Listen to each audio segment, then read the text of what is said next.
മഹാദേവൻ്റെ അനുഗ്രഹം എല്ലാ ഭക്തരിലും നിറയട്ടെ.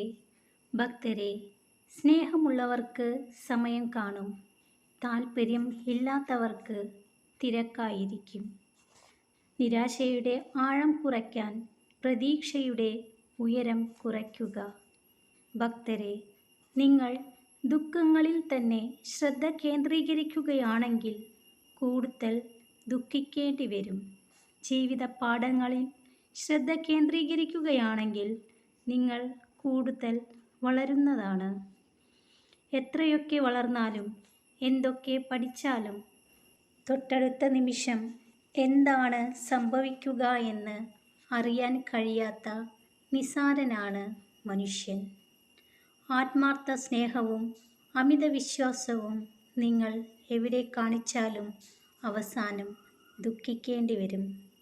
ഭക്തരെ, സ്വന്തം ലാഭവും സന്തോഷവും മാത്രം മനസ്സിൽ കണ്ട് മറ്റുള്ളവരെ ഇഷ്ടപ്പെടുന്നതിനെ സ്നേഹം എന്ന് പറയരുത്. സ്വാർത്ഥത എന്നാണ് അതിനെ വിളിക്കേണ്ടത്. എത്ര പ്രിയപ്പെട്ട ബന്ധം ആയാലും മാറ്റി നിർത്തപ്പെടുന്നു, അവഗണിക്കപ്പെടുന്നു എന്നൊക്കെ തോന്നി തുടങ്ങുമ്പോൾ സ്വയം മാറിക്കൊടുക്കുക. കാരണം നിങ്ങൾക്കുമുണ്ടൊരു വ്യക്തിത്വം. ആർക്കു മുന്നിലും പണയം വയ്ക്കപ്പെടാത്ത ആത്മാഭിമാനമാണ് ഒരാളുടെ ഏറ്റവും വലിയ സമ്പാദ്യം. ഭക്തരെ, ഉറച്ച തീരുമാനങ്ങൾ എടുക്കാൻ പഠിക്കുക. മുഖം നോക്കാതെ മറുപടി പറയാൻ കഴിയണം. ഇത് രണ്ടും സാധിക്കാത്തവർ ജീവിതത്തിൽ മുന്നോട്ടു പോകാൻ ഒരുപാട് പ്രയാസപ്പെടും. പിന്തിരിഞ്ഞു നോക്കാതെ പോയവർ വീണ്ടും നിങ്ങളിലേക്ക് തിരിച്ചെത്തുന്നുവെങ്കിൽ നിങ്ങളാണ് ശരിയെന്ന് കാലം അവരെ പഠിപ്പിച്ചിട്ടുണ്ടാകാം. നഷ്ടപ്പെട്ട സ്വപ്നങ്ങൾ, കണ്ടുമുട്ടിയ മുഖങ്ങൾ, ഒറ്റപ്പെടുത്തിയ ബന്ധങ്ങൾ എല്ലാം ഒരു പാഠമാണ്. പഠിക്കാനും തിരിച്ചറിയാനുമുള്ള പാഠങ്ങൾ. സംസാരം എന്നത് ബന്ധങ്ങളുടെ ഹൃദയസ്പന്ദനമാണ്.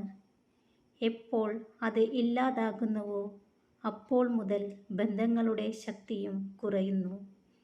ഭക്തരെ, ഇടയ്ക്കിടെ കണ്ണുനീർ തുടയ്ക്കുന്നതിനു പകരം നിങ്ങളുടെ കണ്ണുനീരിന് കാരണക്കാരായവരെ ജീവിതത്തിൽ നിന്ന് അകറ്റി നിർത്തുക.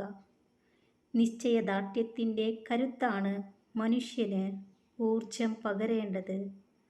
പ്രായവും കാലവുമൊന്നും അതിനു തടസ്സമാകുന്നില്ല. എല്ലാ ഭക്തരും സന്തോഷത്തോടു കൂടിയിരിക്കുക. മഹാദേവൻ്റെ അനുഗ്രഹം എല്ലാ ഭക്തരിലും നിറയട്ടെ. ഓം നമഃ ശിവായ.